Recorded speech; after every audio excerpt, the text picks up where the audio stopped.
Dalam laporan utama bertajuk Atasi Pengangguran Mesti Cari Terobosan, majalah Bali Post menyoroti tingginya tingkat pengangguran terbuka di Bali per Februari 2015 yang mencapai 1,37% atau 33.611 orang.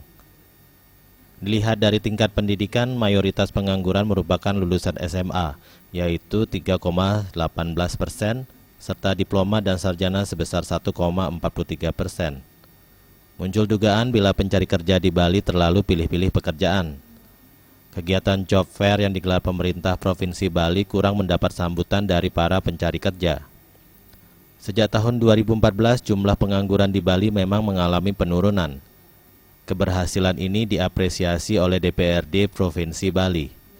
Namun Dewan mempertanyakan prediksi kembali turunnya tingkat pengangguran tahun depan di tengah pelambatan ekonomi global dan postur rancangan anggaran tahun 2016 yang mengalami defisit. Dewan menyarankan pemerintah Provinsi Bali untuk melakukan upaya yang lebih revolusioner untuk mengurangi angka pengangguran. Selain pelatihan soft skill dan mengarahkan pencari kerja ke sektor-sektor informal, pemerintah telah menggelar kegiatan bursa kerja. Namun diakui bursa kerja kurang diminati pencari kerja di Bali. Penelusuran tengah dilakukan untuk mencari penyebab minimnya pelamar dalam kegiatan job fair. Selain soal tenaga kerja, majalah Bali Post mengangkat laporan utama yang berjudul Pariwisata Tidak Lagi Berjaya. Laporan ini mengungkap bila pertumbuhan pariwisata yang tidak terkendali justru menghancurkan Bali dan seni budayanya.